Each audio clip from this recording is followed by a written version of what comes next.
有什么开头号码？哪个号码信号好上网快活非便宜มีเบอร์หลักหยังแด่เบอร์หลักใดสัญญาณดีลิ้นเน็ตไวค่าโทรถูก有无字头儿字头九字头和十字头我觉得五字头好很多中国人都喜欢用มีเบอร์หลักห้าหลักสองหลักเก้าและหลักเจ็ดข้อยคิดว่าหลักห้าดีคนจีนหลายคนก็มักใช้你要哪个号码选一选เจ้าจะเอาเบอร์ใดเลือกเบิ่งแหม我要这个号码ค่อยเอาเบอร์นี้这是电话卡和充值卡非常感谢นี่แม่นเบอร์โทรศัพท์และบัตรเติมเงินขอบใจหลายๆเด้อ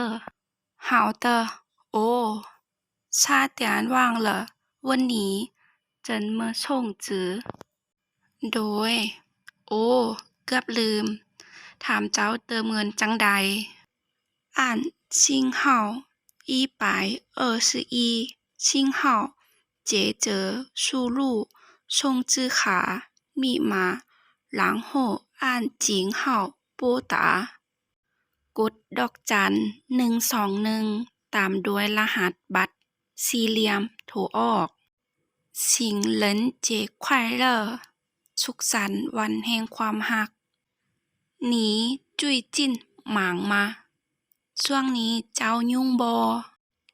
你最近干什么我每天看你都很忙ช่วงนี้เจ้าเฮ็ดหยังทุกๆมื้อข้อยเห็นเจ้ายุ่งหลาย你卖什么เจ้าขายหยัง我卖面ค่อยขายหมี่把电视打开เปิดโทรทัศน์แหม把遥控器给我เอารีโมทให้ค่อยแหน่电视上有什么节目มีรายการหยังแด่我喜欢这个节目ค่อยมักรายการนี้你看什么节目呢เจ้ากำลังเบิ่งรายการหยังอยู่我跳到了6频道看了一部很有的电影ค่อยเปลี่ยนช่องไปช่อง6เบิ่งหนังเรื่องนี้ม่วนหลาย有什么好节目吗มีรายการดีๆบ่不要把频道换来换去บ่ต้องเปลี่ยนช่องไปมา把音量调小些